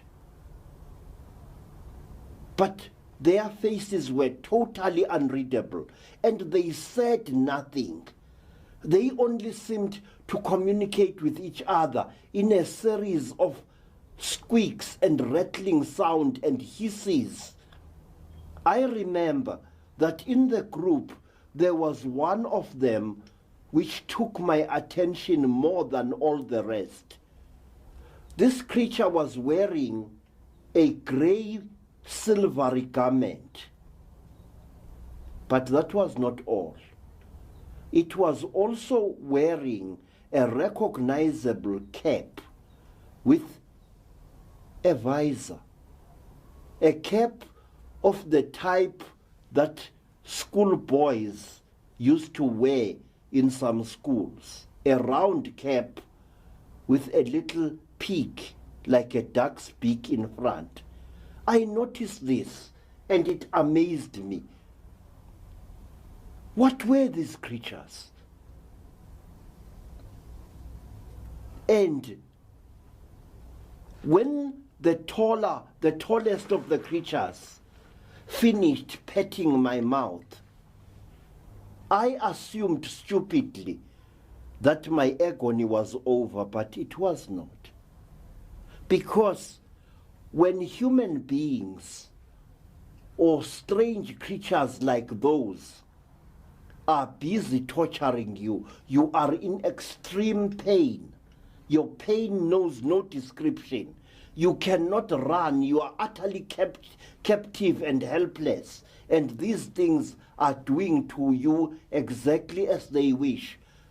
But when they stop torturing you, when they stop plunging things into your body, things that you don't even understand. Many times I wanted the creatures to tell me what they were torturing me for. What had I done? But they did not even say a word. They did not even make a single recognizable gesture of apology to me. They didn't. They just went about whatever they were doing. These creatures looked exactly like this. They are the type of alien creature that has been known and feared throughout Africa for generations. This creature is about 3 feet tall. It looks for all the world like a child who is on the last stages of dying of malnutrition. It looks exactly like this, and it has a strange smell which once you smell it, you shall never forget it. This creature is known by the Zulu-speaking people of South Africa as a mantindane. The word mantindane comes from the verb ntinda, which means to abuse, to fiddle with, and to torture by interfering with the victim's genitals and other private parts. This is an exact description of the Mantindan. It does exactly that. For hundreds of years, even mighty nations such as the Zulus, even powerful warrior nations such as the Botswanas and Xhosas lived in mortal fear of these creatures. Whenever a Zulu army went out on the warpath, Zulu warriors used to wear a strange cup-like device over their private parts under their loinskins. This cup-like device was very dangerous to a warrior in the heat of battle because it sometimes could get undone and get between the warrior's thighs, and cause him to stumble and fall, and so to get killed by the enemy.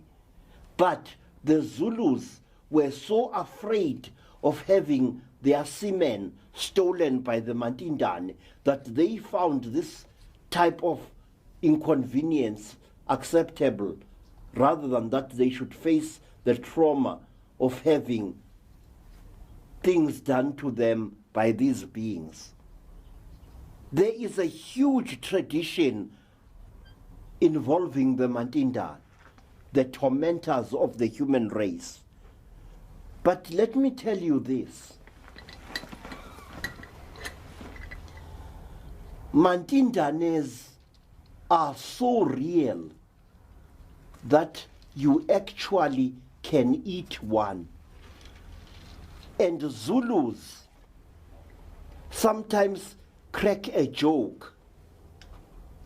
When you have done a Zulu a very great favor, the Zulu will sometimes say to you, "My friend, I don't know how to thank you. I should rather slaughter a Mantindane in your honor." Now, that strange statement hides an actual practice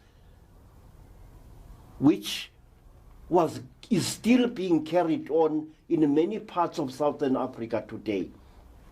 If a Sangoma finds a dead Mantindane in the bush, that Sangoma must invite his or her closest friends to a ritual feast on the dried flesh of this little monstrosity. And people who have eaten the flesh of a Mantindane become inseparable friends afterwards. The creature's flesh is utterly tasteless. It tastes for all the world like soft cardboard to which a little salt has been added. And if you have ingested the creature's flesh, then you must prepare yourself for great sickness. A terrible rash will erupt all over your body. Your breathing will be hampered. Your heart will beat with great difficulty. And for a few hours or 2 or 3 days, you will suffer unbelievable agony with your skin itching, numb, and burning as if you have caught smallpox. And you will come within inches of death itself, an agonizing death. And after that, you will be overcome by an unbelievable ecstasy, an ecstasy that no words of mine can describe.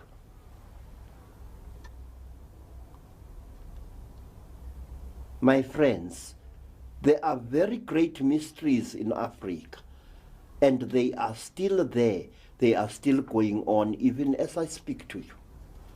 I will not dwell on this subject much longer, but let me tell you this, that after the Mantindane had finished torturing me, I assumed that my agony was at an end, but I was wrong. Because out of somewhere there came a very, very strange creature. A creature which shocked me all the more because it was amazingly human. The creature looked like a woman, a woman of very short stature, a woman with unnaturally golden hair which looked as if it was made of fine metal wire. This woman had designs or tattoos of some kind on her forehead and on her chin and just below her neck. This woman looked like a white woman. And this is what I found particularly frightening. And I would rather not tell you what happened then. Let me accept this, that it was a trauma that even now has never been expunged from my soul. I was later to learn that this creature is the type of creature known by the Zulus as Ingupusana. The creature's features are strangely out of shape and ridiculous. Some types don't even have eyebrows above their heads, but the eyes are always piercingly blue. The eyes never blink for one moment, and although its hair is a metallic gold on its head, the hair in its armpits and other parts is a bright, shining metallic red. I leave to your imagination to work out what this creature did to me. And please remember that those were the days in South Africa when apartheid was still ruling supreme. And I walked the valleys of South Africa afterwards, haunted by a double fear. The fear of the Mantindane and also the fear of being arrested by the police for having broken a strange law which was in force at that time. Let me tell you that after this strange, disproportionately shaped creature, a creature with an unnaturally long thorax and strangely short legs and long arms, I was forced off the table by the Mantindane and taken to see a number of things which even now make no sense to me. More than 4 decades ago, I saw creatures in what appeared to be glass jars, little Mantindane swimming like ugly little frogs inside pinkish fluid. I saw other things that I cannot even pretend to understand or to describe. And then I saw in another place a number of people, yellow people, black people, and white people, undergoing the same brutal torture that I had undergone. But then one of the people was a man. I came so close to him as to look down into his agonized face. He looked up at me and I looked up at him. The man was a white man. And some years later, round about 1963, I was walking the streets of Johannesburg when a white man suddenly grabbed me by the shoulder. I thought I was being arrested. The white man said, "Hey, stop you." I stopped. He said, "Do you speak English?" I said, "Yes, boss, I speak English." And then he said, "Where the fucking hell did I see you before?"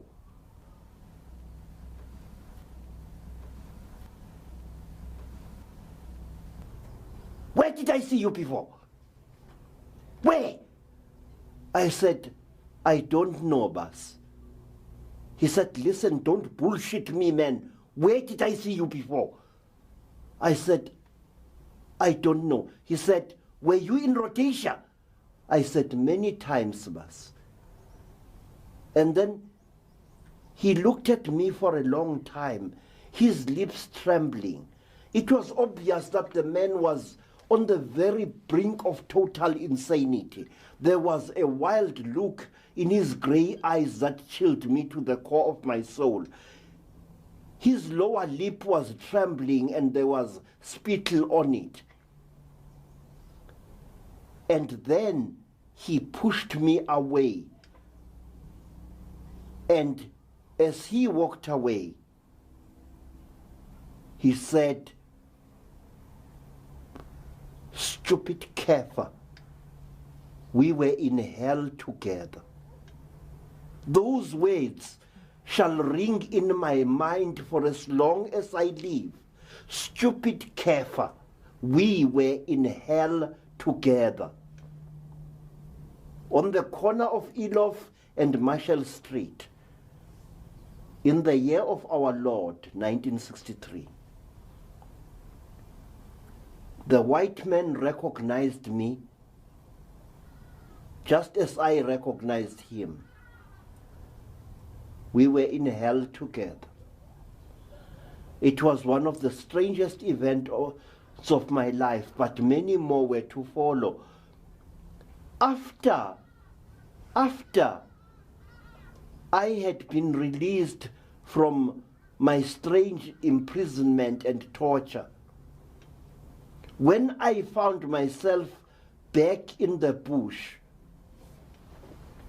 I noticed two amazing things. One, that I was barefooted. I noticed, two, that my clothes were back on my body again, but they were torn and dirty, and they smelt of the interior of the place in which the Mantindane had been torturing me. I remember that my brown trousers was severely torn at the knee and in over the left buttock. My khaki shirt was also torn, hanging almost in tatters from my body.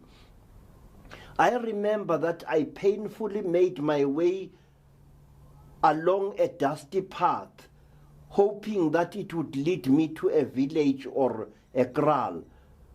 I did not know who I was and where I had come from. My memory was a blank. And as I walked along that path, memory slowly returned.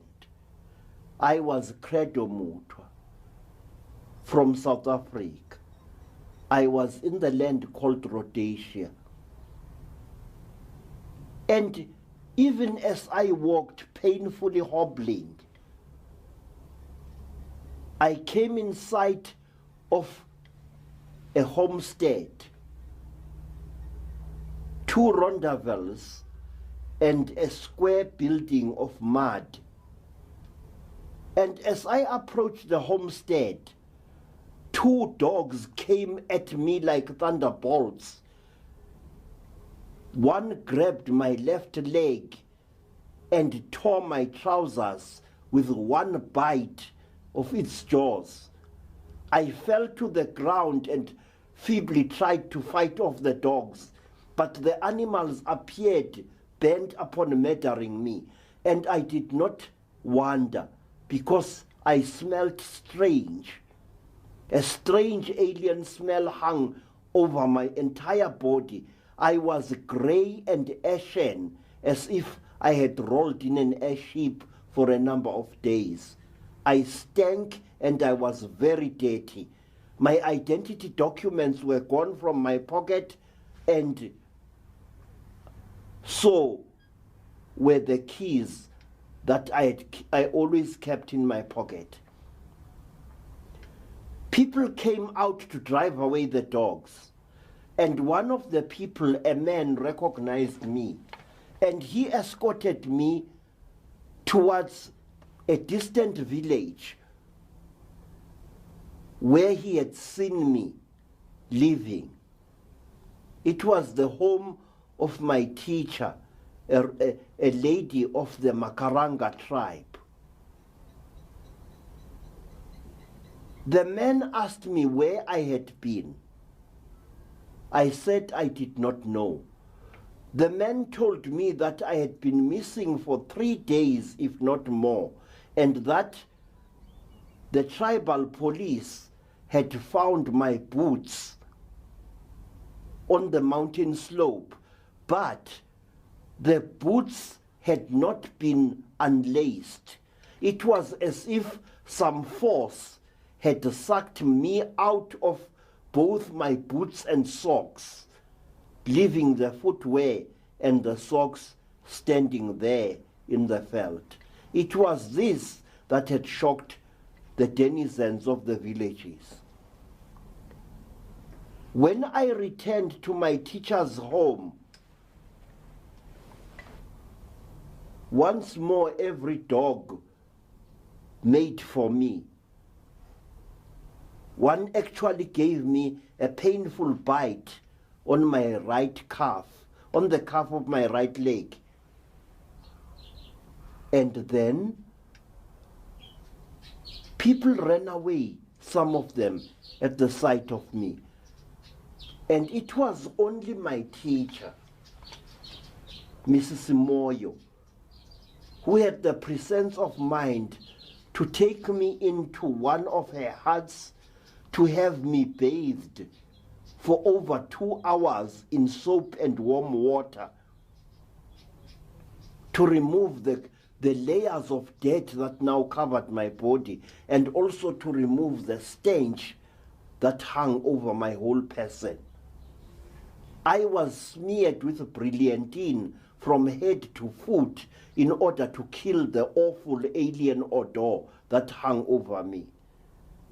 And I got sick for 2 whole years, hovering on the brink of madness. Such was the trauma.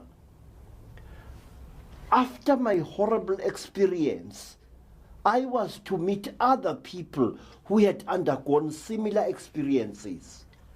Black men and black women who had been through hell and back, and who carried marks as proof of their awesome experience, who carried injuries to testify that the words they were talking were true. Women got mysteriously impregnated and then mysteriously aborted also. People were captured again and again and yet again. And in me also, storms were brewing. It appeared as if these Mantindane creatures were bent upon following me through wherever I went. I could say more, but I leave that for others to tell when I'm gone from this earth. But let me tell you this, that there is no glory, there is no glamour, there is no sanctity in being captured and tortured by a Mantindane. People who say that these creatures speak to their victims telepathically are telling cheap lies. These creatures do not talk to you. Strange pictures are instilled into your mind. Pictures of the end of the world. Pictures of seas polluted almost to an inky blackness, where not a fish nor a bird is to be seen. Pictures of a landscape turned dry and dead, with the trees forever frozen, leafless and dead, on a landscape which is as hard as granite. Pictures of poisonous, dark yellow clouds swimming across the blue and poisoned skies. Pictures of mountains denuded of all life. Pictures of dust swelling where green things bloomed centuries before.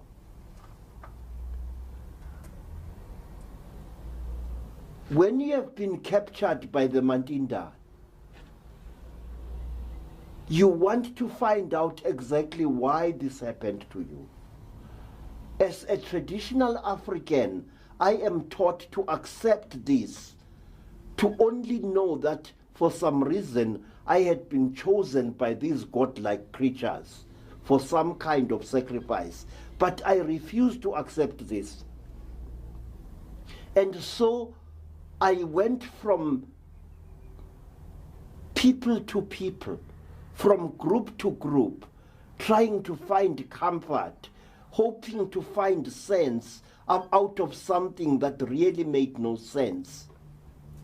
And then one day, I was fortunate enough to correspond with a white lady called Elizabeth Clara, who went a long way in trying to make me understand what had happened to me. But my mind was still not satisfied, and it still is not satisfied. I want to know the reason behind the things that the Mantindanes do. I am not one of those who believes that these Mantindanes are experimenting with us. There is too much purposefulness, too much efficiency behind the whole thing. These creatures are harvesting us for some reason. And they are harvesting not only human beings but also animals as well, because they often molest and mutilate animals in the African bush. And each animal that has been molested and killed by the Mantindane is known by a number of facts. One, the animal never rots in the bush as it lies dead. It simply dries up as hard as a board. The many scavengers, the crows, the vultures, and other carnivores that devour dead things in the African bush never touch an animal, whether wild or domestic, which has been killed by the Mantinda. They never do. And if you observe the carcass of such an animal on a dark and moonless night, you will notice that in many parts of it, there is a strange, eerie glow, clearly recognizable in the starlight. What it all means, I do not know.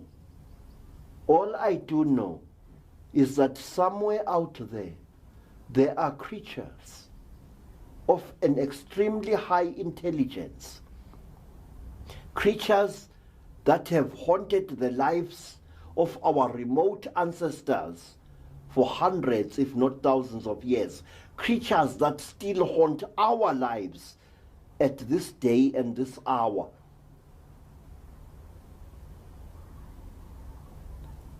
My friends, as a result of several years of experience, I would like to advance this argument. The Mantindane creatures do not come from any star or star system in space.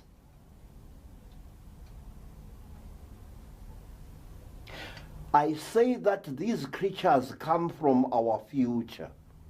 Why do I say so? Because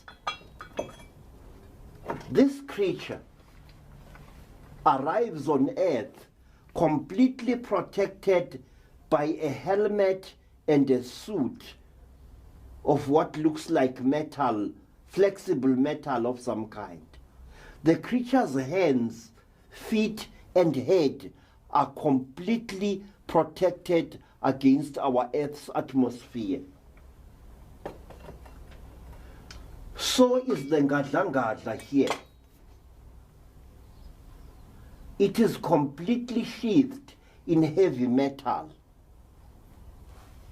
But with the Mantindan, the story is different. Mantindanes have been seen out in the open many times, their heads completely bare and their hands bare to the wrist, completely unprotected by any material or metal whatsoever. These creatures walk through our world as if they own it, a world in which there are so many poisonous substances. You will find Mantindanes bareheaded, their hands completely uncovered, in a world where logically they should be covered from head to foot.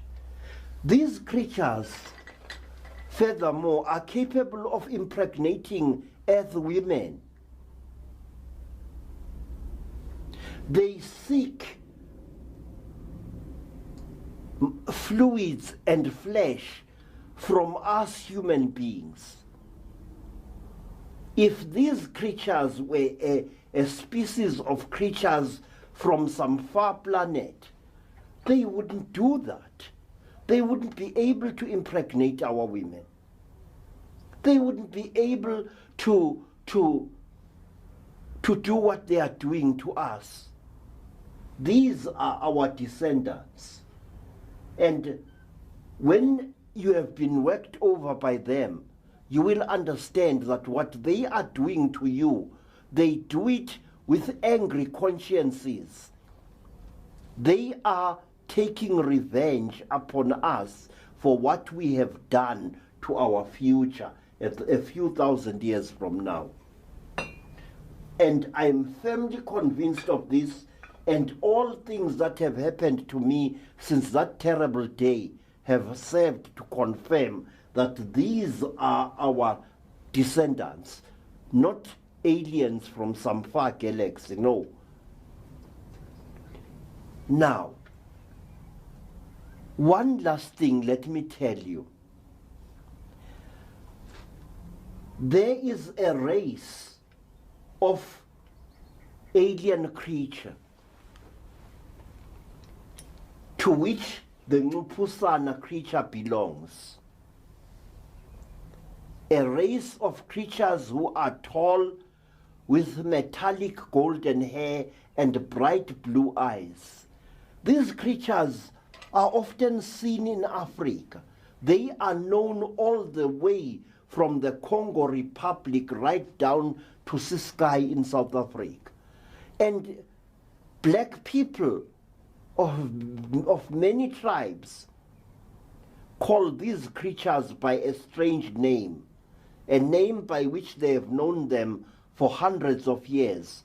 The name Watende, Walende, or Wazungu, or Walungu, or Balungu.